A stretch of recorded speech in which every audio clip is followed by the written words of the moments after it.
We continue our look now at migrants crossing the southern U.S. border and the policy decisions affecting their journey. Amna Navaz traveled to Mexico and the San Luis port of entry, where families from Central America and Mexico are facing a months-long wait to enter the U.S. legally. For thousands of migrants on their way in or out of the United States, this is a temporary haven. The Casa del Migrante shelter in San Luis Rio Colorado in Mexico. We give them food. We give them medical attention when they need it, and they can spend up to 3 nights here. We don't have enough room to... Martin Salgado Ames's family has run this shelter for decades. Until a few months ago, the majority of the population that came to these shelters were men, mainly men. 97% were men. The families were in Mexico in their homes, and the father went to find a job and send money. But this started to change drastically when violence and unemployment started to increase. Then entire families started crossing. They come mostly from Honduras and Guatemala, he says, but some are from other parts of Mexico. Like Carmen and her kids, 4-year-old Alison and 2-year-old Edwin, from Guerrero, Mexico, 1,800 miles away. Her husband, she says, has been working in the U.S. for almost a year. She's struggled to provide for the family alone. I want to cross to the other side because they say that you can pass with no problem. Nothing happens. So I came so I could pass and be with my husband and work with him.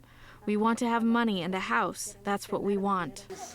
Carmen came to the shelter to feed and bathe her family and wash their few clothes. She'll then walk her kids back to the sidewalk camp they've called home for the last 7 weeks. Where I slept before was a tarp and a mat that they gifted me. It's very cold. And yesterday 3 women came and gave me a tent that I'm going to sleep in with my kids. U.S. officials talk often about the increase in illegal border crossings, not the growing backup of families waiting to enter legally.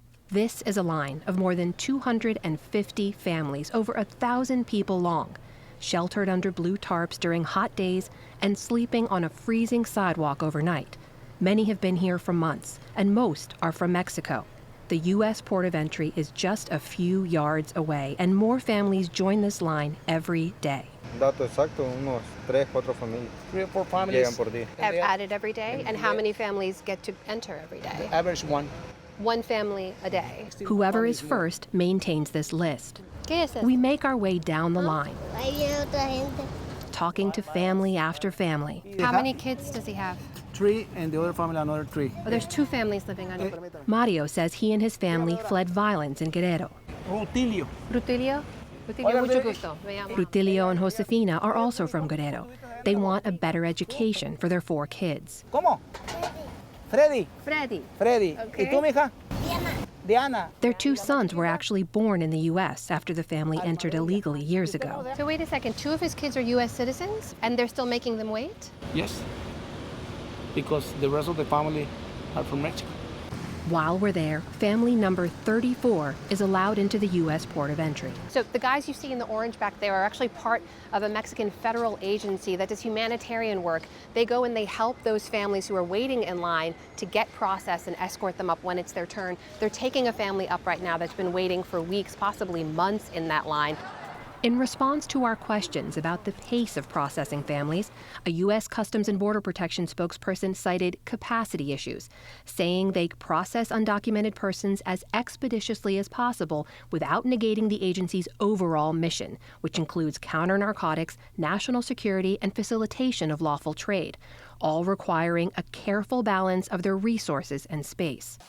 But immigration advocates like Laura Bellos of the Arizona-based Florence Project worry the slow pace of legal entry may push people to cross illegally instead. When I talk to clients about the reasons why they've come, the first thing that they talk about is the harm. And the harm that was so severe that really coming to the United States was the last resort in terms of having safety.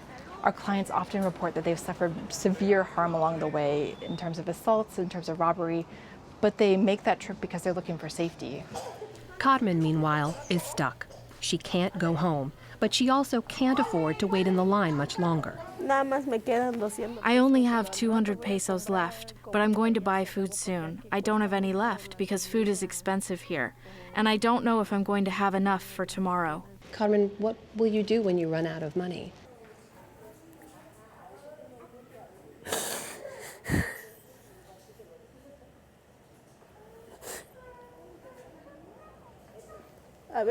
Sometimes my kids ask for things and I keep telling my son that I don't have any money. Don't ask me for anything.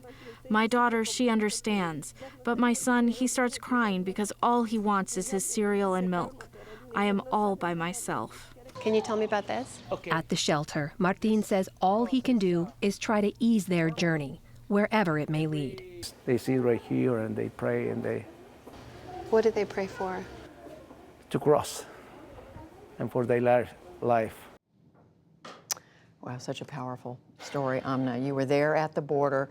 How typical is what you found at this one border crossing location? Unfortunately, it's not that unique. We know there's some version of this kind of backup happening across the border. We saw it last summer when we went in El Paso. U.S. officials were standing at the international boundary, keeping people from entering because of capacity issues.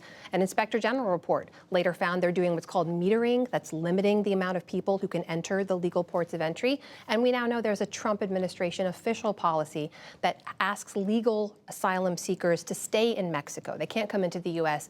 while their immigration court cases are adjudicated. It's in place in 2 ports of entry right now, and they've said they're going to expand it across the border in the coming weeks. So you showed us some scenes of what it's like for these people who are waiting. They're living in tents. You obviously, the mother being emotional there. Tell us more about what these people are going through. You know, the backup, Judy, is basically taking a vulnerable population and making them more vulnerable. What we couldn't show you, but what they did tell us, is what happens when we're not there. Often the kids are sent out to beg for money during the day.